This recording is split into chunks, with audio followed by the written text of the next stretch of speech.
You may know you're listening to this show along the Marketing Podcast Network, but did you know there are other great shows on MPN to help your business? Christopher Hines hosts a great podcast called Pod Central. Chris, tell us what these fine folks will get when they listen. We help you launch, grow, or monetize your podcast. We even help those podcast business owners out there grow their agencies and get more clients. This is a place where you come to learn everything podcasting. Wow. Where can people subscribe? Search for the podcast wherever you listen to your shows, or find me on Twitter at Chris Podcasting, and I can send it to you directly. Or go to marketingpodcasts.net. I think it's really important that entrepreneurs understand how critical it is that they humble themselves, not to say, well, I believe in my idea so I can sell it. If you do not study, and if you do not pursue technique, you're going to do an inordinate amount of talking and not anywhere near the amount of closing or conversion you could do. Entrepreneur's Enigma is a podcast for the ups and downs of entrepreneurship. It's got the wins and the fails that we all face being entrepreneurs, how we learn from adversity. Every week I talk to a different entrepreneur with a story to tell. I'm Seth Goldstein. Come with me on the journey. This is Entrepreneur's Enigma. Let's get started.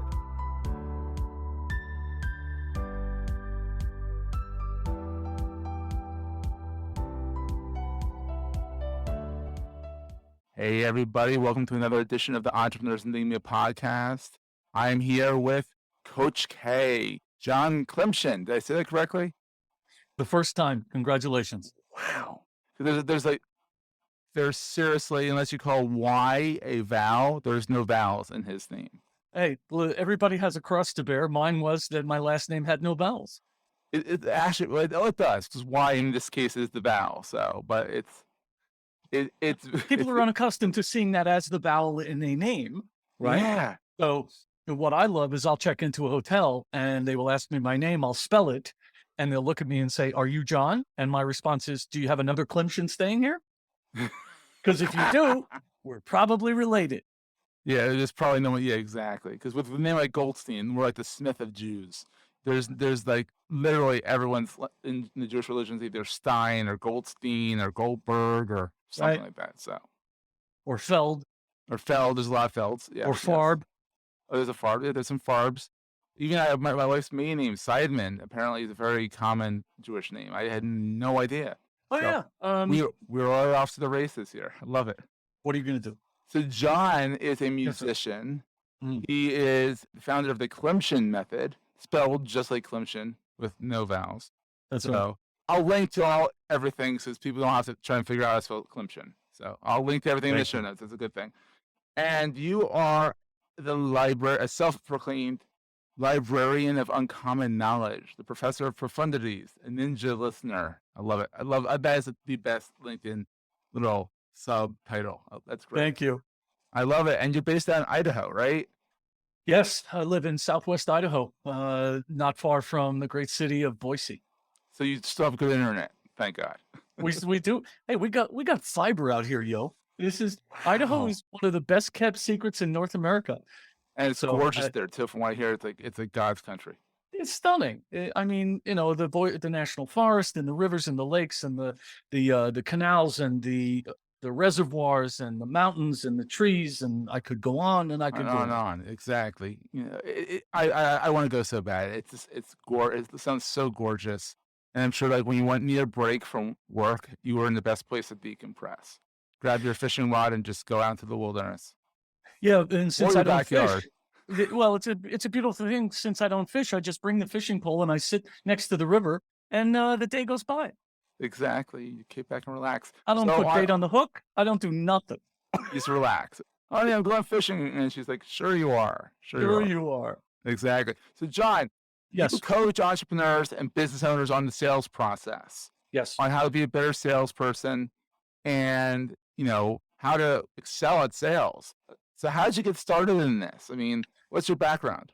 Well, I'll get into that very quickly. I want to make the distinction that, yes, I do work with salespeople and enterprise and entrepreneurs who need to sell.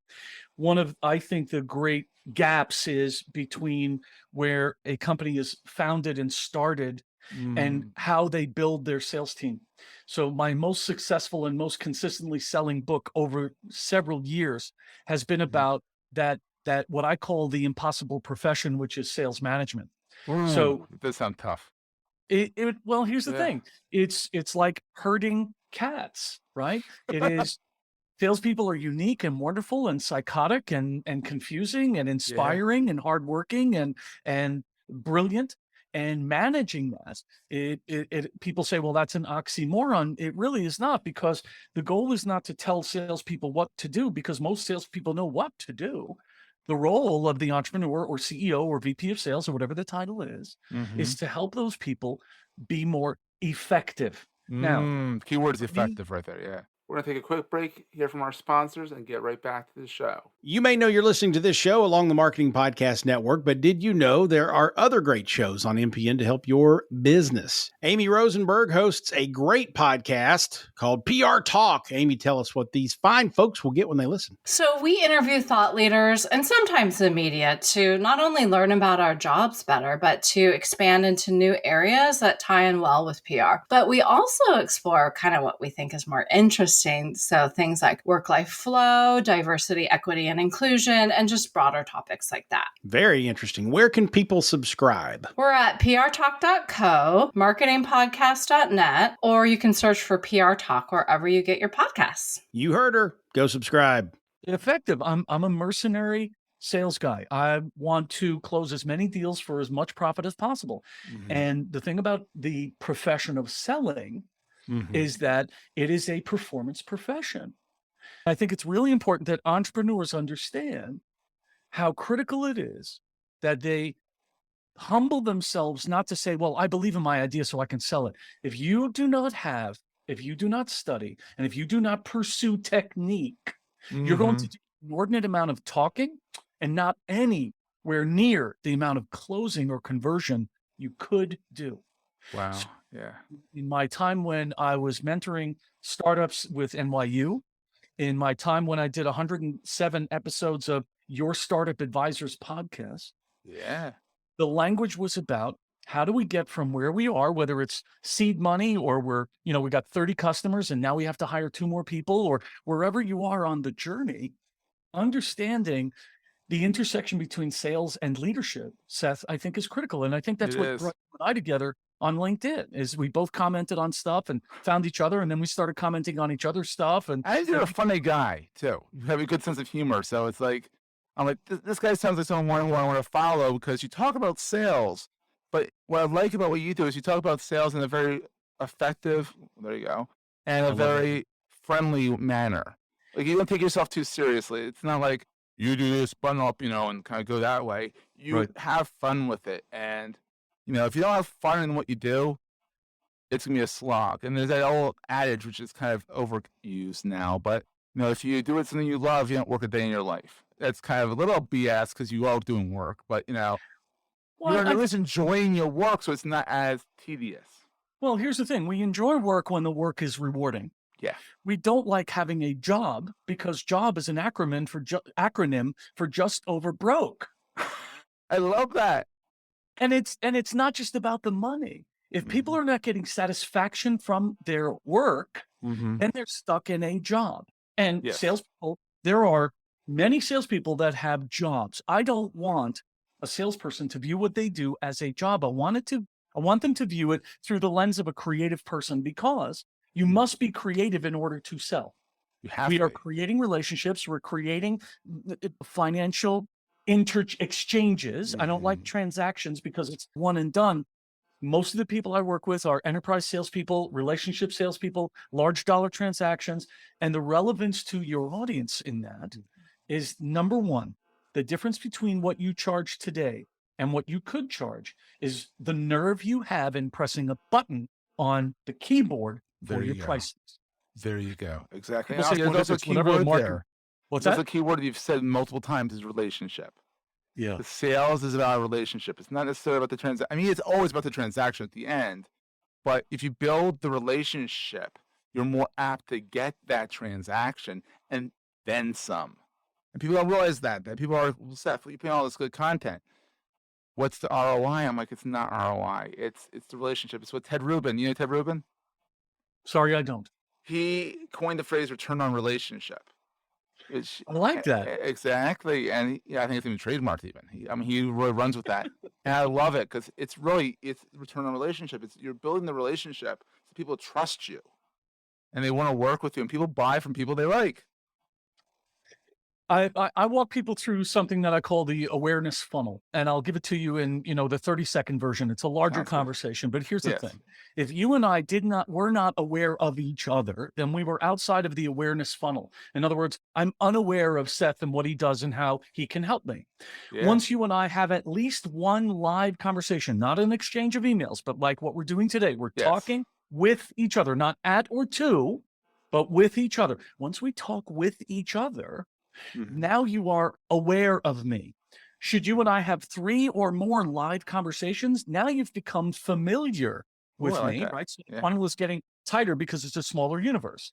We Yeah. start with unaware, then we move into the awareness funnel to aware of me, then we get deeper and we get into familiarity. Yes. And after familiarity, conversation 5 to 500 is the continuum of the relationship, right? So it's a linear, ongoing, ever expanding thing. And at some point, and we never know when, at some point, trust drops its anchor. It does. Now, as someone who's a boat owner and I love the water and I grew up on boats and the whole thing, that has significance for me. Because once we drop the anchor, it means, okay, this is where we want to live for a while. Yes. This is the view we want to have. This is what we want to hear and see and think and smell and eat and believe. So Yes. people buy from people that they like. It is, that's time immemorial. Yeah. To me, the greatest piece of literature ever written on the profession of selling is over 50 years old, 50. Wow. And it's a $7 paperback. Oh, wow. And it's still in print, though, so it's even better. 50-year-old. It's still in print. Oh, I think it's still going in to be in print. print for a long time. I hand out copies. It's called The Greatest Salesman in the World. Oh, I've heard of that. Yeah, I've heard of that. Yeah, it's a good. It's fantastic. It's Yeah. written in parable form, which helps a lot of people because it starts out with there once was a person. As soon as we hear that, we think that we're that person or we know them. You can relate to it. Since it's told in the form of a parable, we can keep it at arm's distance, but we can emotionally relate to it, which is a great example for salespeople who need to tell a story and then follow that story with questions relevant to the listener. That to me, that's a little bit of it's like 7 ingredients of the secret sauce of professional selling. I love it. I love it.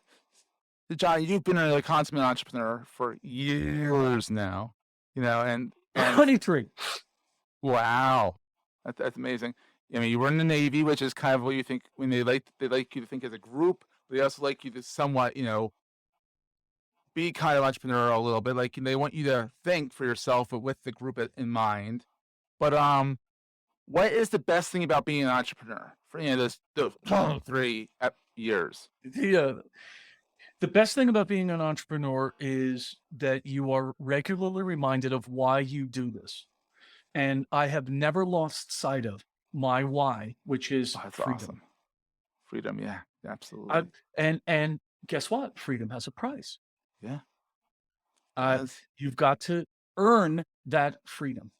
Absolutely. And when you do earn it, and when you enjoy it, and when you recognize it, there's that return on relationship. There's that return on investment of time, effort, sweat, blood, sacrifice, and dark nights of the soul. I mean, I wore a path in the carpet in my living room from walking back and forth at 2:00 in the morning, wondering, how am I going to do this? Yeah, exactly. And that actually is the perfect segue to the other side. What keeps you up at night? What's the scariest thing about being an entrepreneur? Freedom. It's this. I know, it's amazing. It's the same darn thing. It is. The thing that makes it so wonderful is also like, crap. Number one, I can't get unemployment because there's no safety net. There's That's literally right. you are on a tightrope and you're walking across the Grand Canyon. And you fall, It's on you. It's going to be hurting. And you're going to hurt, and no one is going to run and come and pick you up and lick your wounds.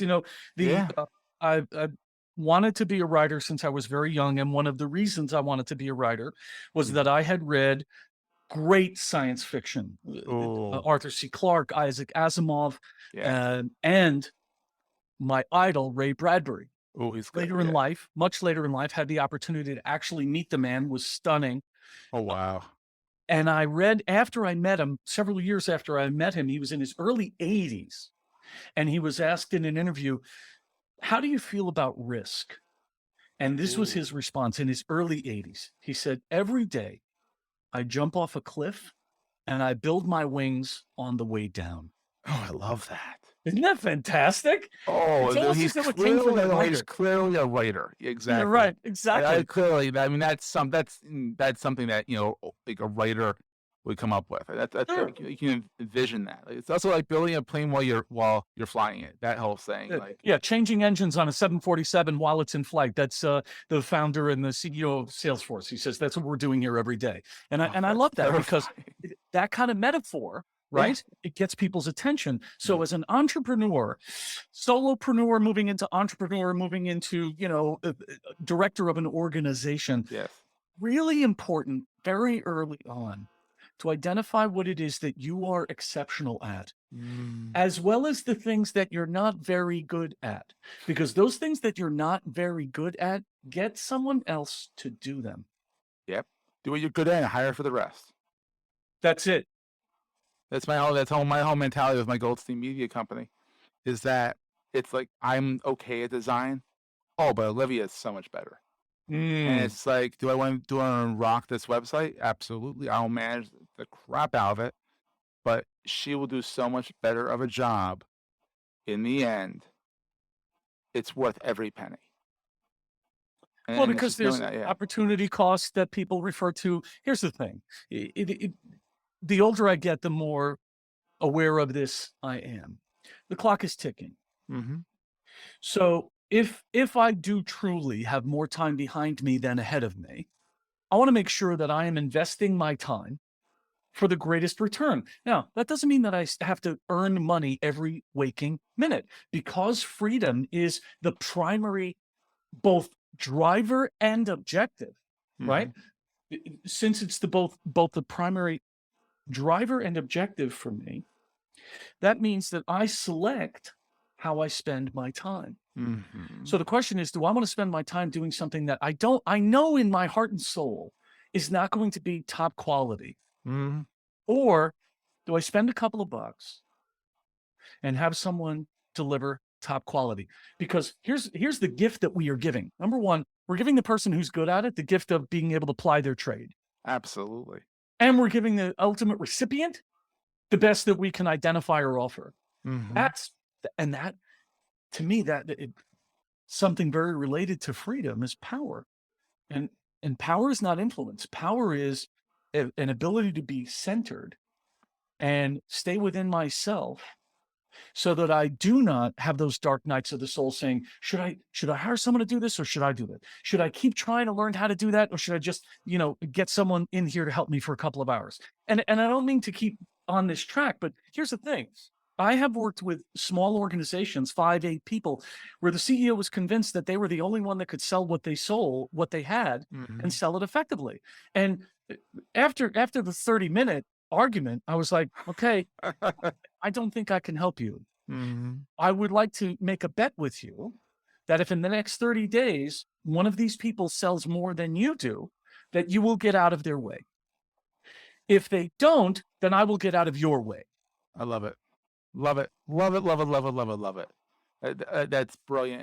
And it's a great way to kind of spark people, in the right way and all that. So what is the most important thing to carry with you all the time?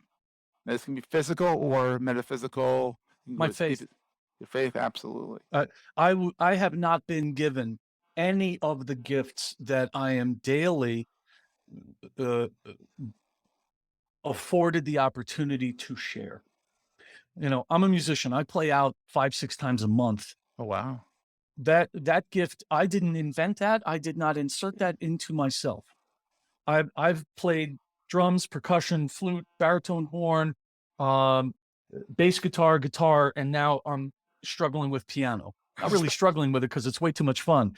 But here's the thing. It's a fun struggle. Yeah. It's a fun struggle. And number one, I've read for years that the older you get, the best way to stave off any kind of dementia or Alzheimer's is to learn something new. Yeah. So learning new songs every week, learning another instrument when I can. Why? Because I've been given this gift and it is up to me to share it. So my faith is about the books that I have written, the training that I've provided, the whatever entertainment I've provided in both doing live speaking engagements and in performing music. For good 3 minutes before that engagement or opportunity begins, I spend those 3 minutes in silence, recognizing where the gift came from, to make sure that I am not in the way of the gift. Silence centers you. As a guy who went through Quaker school, Jewish, but went through Quaker school education, they know silence. Me and for worship, there's no leader of the faith. You sit in silence. If you want to speak, you stand up and you say your piece and you sit back down. It is the most, different religion, but it is the most centering, wonderful, especially for someone who's, ADHD as I am, to be able to not have a choice and have to sit down in quiet for 30 minutes, which is a tough one. I can tell you that much. I haven't done it since. I've done like quiet moments, 15 minutes, sometimes 10, like when I need it. But every Wednesday we would have that, and we would all dread it. And then it wasn't until I was out of college I realized, man, I miss that. So silence is golden. That's another cliche that's overused, but silence, there's something to it. Well, and cliches come from a truism. Cliche doesn't mean it's no longer valid. Cliche means that it's become part of the popular consciousness. And I would love to know where that came from. It could have been Euripides. That could be 3,500 years old. Absolutely. So John, where's your favorite watering hole online? Where do you hang out the most? Probably LinkedIn.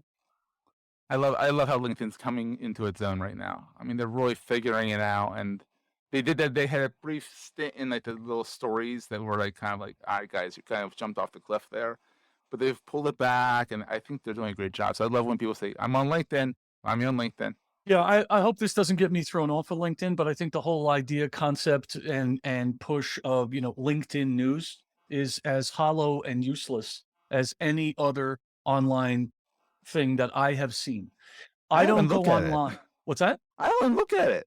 I'm too busy talking to John and stuff. Yeah. And in the times when some of the headlines have been clickbait and the story has just been either nonsensical or clearly not researched, I have reached out directly to the editor, and magically I don't get any response. So I realized, okay, you're not helping. This is not helping. So how do I help? I find posts by you and other people, and I make a comment like there was something on 2 days ago about emotions. And I wish I had it in front of me, but I'll give you a version of what my comment was. A lot of people think that thinking about how they feel is something that they should definitely think about. Oh, I love that. Dang, dude. So people are reading that like 3 times and they realize, oh shit, it's Klymshyn. He's, sorry. You can curse all you want. It's fine. All right. And that's probably one of the easiest, it shouldn't be a curse, in my opinion. This means poop, for crying out loud. It's poop. That's right. Listen, I take what I do seriously. Yeah. I do not take myself seriously. Oh, if anyone takes themselves seriously, it's going to end for a world of hurt. They are. It's the way to live. You do what you do greatness that way, but then have fun with life. And the only way to have fun with life is not take yourself too seriously. Yes. I have a friend who has been a mentor to me for many years by the name of Phil Beeks. He's a leader in the insurance industry. And Phil always would pinch his cheek when he said this. He'd say, aren't we all just terminally unique? Oh, I like that too. Yeah, wow. Aren't we just so special? I love it. And on that note, let's let you get back to work, get you back to playing on your instruments and all that. But John, this has been so much fun. It's been so long in the making because technology sucks. It's a necessary evil. So I am thrilled to get you on the show. Thank you so much for being on. This is such a joy. Let's do it again next quarter. Absolutely. Sounds good, my friend. All right. And we'll see everyone next week. Thank you. That was a great show. Hey, if you're enjoying Entrepreneur's Enigma, please give us a review on the podcast directory of your choice. We're on all of them. And these reviews really help others find the show. Also, if you're getting value from the show and want to buy me a coffee, go to the show notes and click on the link to help me stay awake while I bring you more great episodes to your ears. That's in the show notes, and I look forward to the next episode. Take care, guys.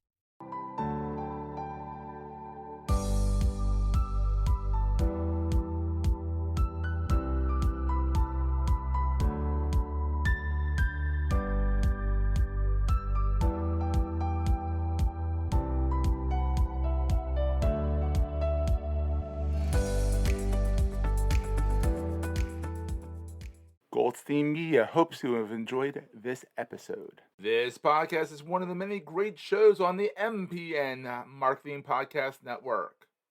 You may know you're listening to this show along the Marketing Podcast Network, but did you know there are other great shows on MPN to help your business? Sean Swaim hosts a great podcast called SEO Last Week.